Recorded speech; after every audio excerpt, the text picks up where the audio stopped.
learning. Welcome to our daily learning. The book of Mishlei, Proverbs, and I apologize for the delay. We are going to learn the book of Proverbs, Mishlei, chapter 23. You can pull up the text if you wish. It may be easier if you pull it up on your own. We are on the chapter that really speaks in multiple layers, multiple levels. So King Solomon says in chapter 23, Ki teshev lilchom et moshel. If there's a few ways to translate this, so I'm going to first read it and then I'm going to translate. Ki teshev lilchom et moshel bin tavin et asher lefanecha. Basically, it means if you are sitting, well, according to one translation, if you're sitting to fight with someone who's a ruler, someone who's a king, don't rush into such a fight.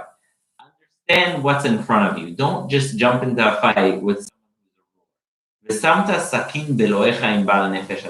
If you care for your soul, put a knife in your mouth, so to speak, meaning don't speak, don't rush to speak against what he has to say. Another translation here is, if you're going to sit and have a meal with someone who's a ruler, if you're going to sit with someone who is very important and you're going to eat with them, understand what's in front of you and don't benefit from their generosity if they will not want to share with you.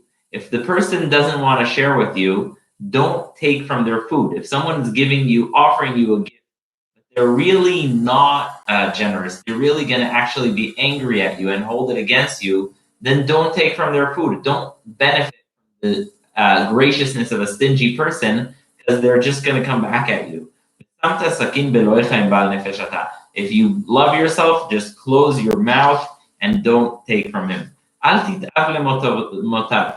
not, if a person is not wanting to share with you, do not even desire what they have to offer. If someone is very rich and wealthy and is making a huge meal, don't try and take from that meal if they'll be stingy, if they'll be upset at you. Don't take from that food. Thank you for joining. We are Proverbs chapter 23, verse 3. So one interpretation is, don't try and benefit from someone who is stingy. It is they're not really offering it to you. They're not really being generous. That's one way. Another explanation given here by commentary is saying, with wisdom, if someone's stingy with their wisdom, they don't want to share their wisdom, they don't want to teach, don't try and learn from them. If someone is not a proper role model, if someone is not someone you want to learn from, don't come and don't try to benefit from them. And then King Solomon continues and he says, Al tigal leha'ashir mibinatcha chadal. If you are spending all of your time pursuing money and you have no time for family, you have no time for doing good deeds, you have no time for doing what you're supposed to be doing, don't bother. What's the point? There are so many stories of people who work hard their whole life. They don't take a single day of vacation. And then, then they die when they're 70 or 65, even in very, very sad cases, but it happens. So, what was all that work for? King Solomon says, Al tigal le'ashir. Yes, you should work hard. Yes, you should be industrious and ambitious, but do not be someone who's all day chasing money and not pursuing what you want. And he says why, and this is so powerful. Verse 5: you'll blink and it's gone. It's gonna make itself wings. He's speaking in a metaphor here. Your wealth can one day disappear like that. It's going to fly away like an eagle. I remember the big crash of 2008, where people lost their life savings and really a lot of money. It was a very sad situation. And all that work was gone within a moment. So don't sacrifice your family. Don't sacrifice Torah, mitzvot, good deeds for wealth and pursue only wealth, because that wealth can take away in a minute. It's going to fly to the sky very quickly. Verse 6, similar idea, very beautiful. Do not eat bread with someone who's stingy. Do not desire his delicacies. כי כמו שער בנפשו, כן הוא אכול ושתה יאמר לך.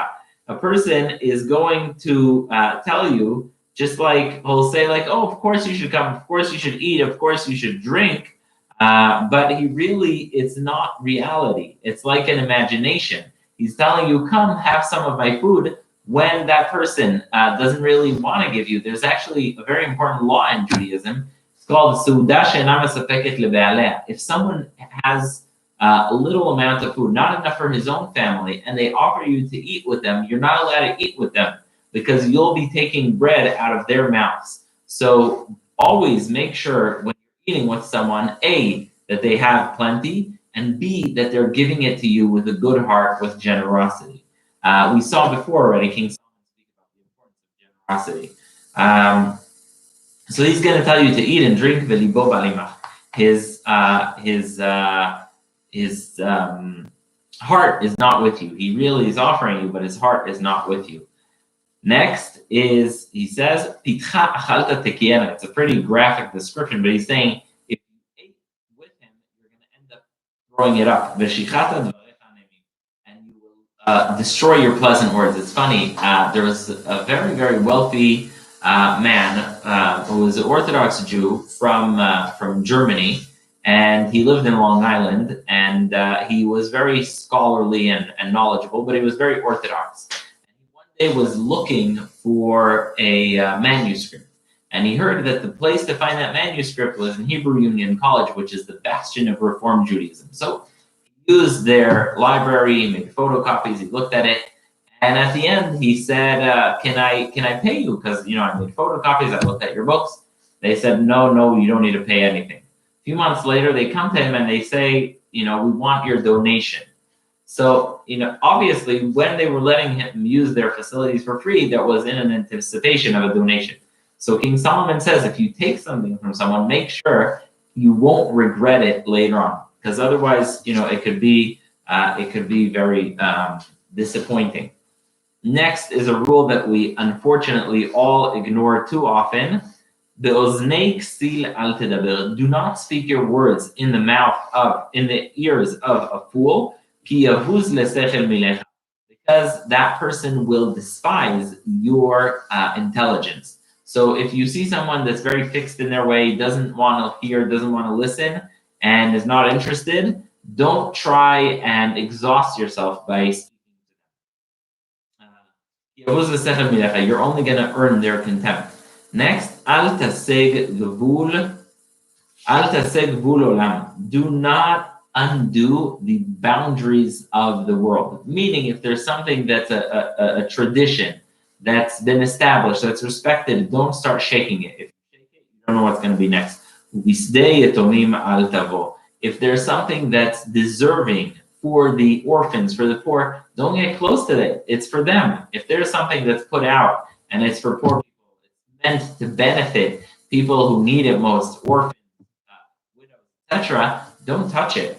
And now, why do people sometimes, unfortunately, feel like they can pry on the properties of orphans, of widows, because they think no one is going to defend them? Well, God says in verse 11, Ki go'alam chazak, their Redeemer is strong, meaning God. Hu yariv et rivam itcha, and he will fight their fight against you. So don't think you can just trample on someone because they're weak, or an orphan, because God is going to intervene. Verse 12, listen to the insights of those who want to educate you, and that way you will grow from their advice. Verse 13, Al timna mina musar. Do not prevent a advice and insight from a young person. However, even if you do so, don't do so in an excessive way. Don't admonish. Sometimes you have to be very careful with this. People sometimes speak to someone young, whether it's a teacher, a parent, a relative, or just random people, and they'll speak very strongly to a young person. Don't do that. You're supposed to speak. You're supposed to instruct. You're supposed to weigh in, but don't do it in a excessive way. If you give them that advice, you may save them. And now it's really the most important thing. My son, im chacham libecha yismach libi gam ani. My son, if you become wiser, I am going to be overjoyed. And really, that's honestly the biggest predictor and the biggest factor in children following in their parents' way and children taking a good path. If they see their parents happy from the right things. Sometimes parents are not excited by this or that, but when the child then does very well on one specific thing, they're really happy. The kid knows that. You may not tell them, but the kid knows what makes the parent happy.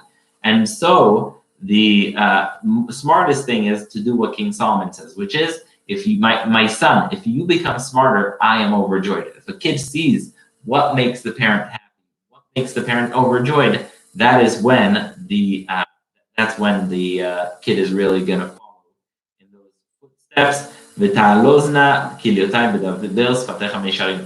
King Solomon says, my kidneys are going to rejoice, meaning all my body will rejoice when I see you speaking in a forthright fashion, in a way that is appropriate and good. I'd like to really thank everyone for tuning in. I very much appreciate it. I appreciate your feedback.